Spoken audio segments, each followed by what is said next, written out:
Accueillons Karim Jbali, Karim qui ce matin encore participait aux vendanges dans le Médoc du côté de Mâcon.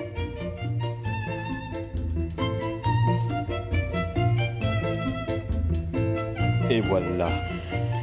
Bonjour Karim. Bonjour. Et aux surprises, j'apprends que vous avez adopté des pieds de vigne dans le Médoc. Oui, ils étaient en attente d'adoption. Et en fait, c'est un concept développé par Marc, c'est un Anglais, mais qui se trouve très bien ici en France, et qui a développé ce concept qui est le fait de mettre en contact le public, les consommateurs, c'est-à-dire chacun de nous, au contact du monde et de la réalité viticole.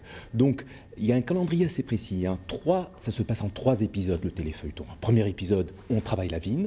Ensuite, on va la vendanger. C'est ce que j'ai fait avec eux.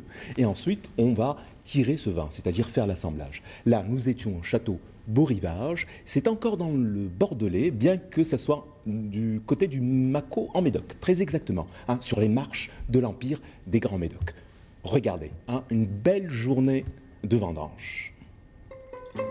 Il en manque un là. Vous êtes tout seul? Ouais, je suis seul. Là, 2, ici. One on each side. Tout le monde est servi?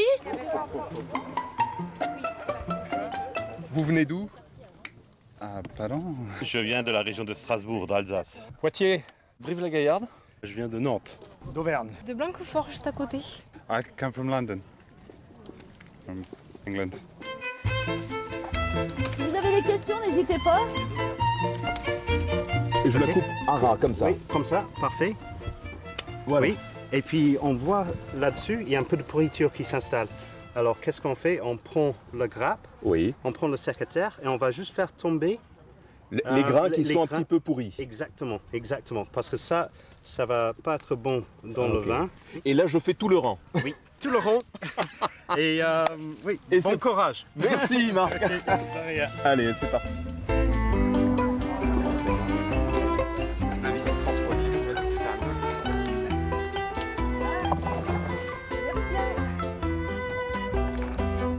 Faut avoir le coup de rein, là. Oui, c'est assez physique, mais c'est sympa. Maybe there I can see they're not going very fast. And there is no rush. Don't worry, we work hard. On adopte une pied de vigne le temps de millésime.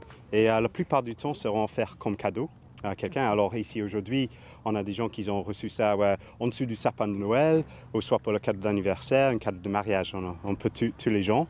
Et en fait, l'idée derrière Gourmet Odyssée, c'est de vraiment faire découvrir le métier de vigneron et le vin.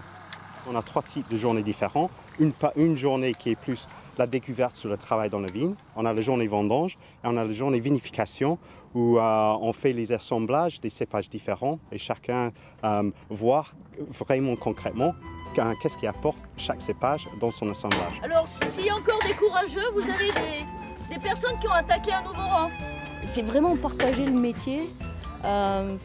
Comme on n'a jamais l'opportunité, parce que je fais beaucoup de salons, on essaie d'expliquer.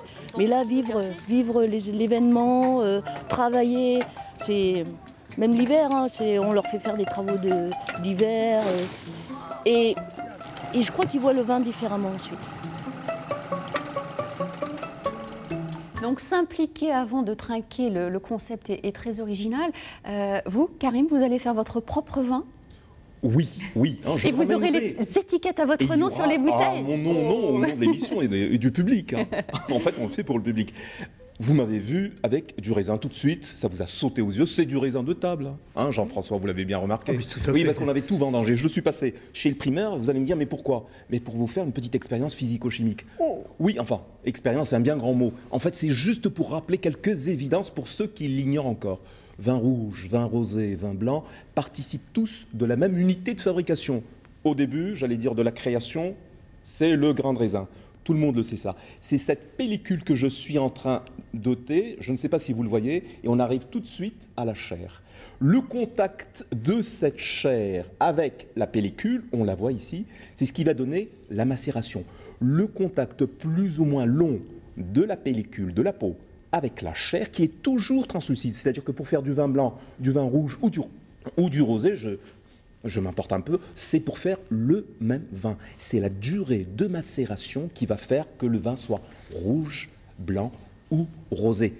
Absolument. Ultime précision pour les spécialistes, c'est dans cette peau que résident les fameux composés ce qu'on appelle les tanins, phénoliques. C'est ce qui va donner la charpente absolument du vin. Jean-François, vous le savez, mais quand même, il était bon de rappeler cette évidence. Enfin, surtout, on attend votre vin, Karim. Oui, je m'y applique, je le ramènerai. On espère bien. Et je pense que Jean-François souhaite aussi adopter quelques pieds de vigne et tout ça, évidemment, à consommer avec modération.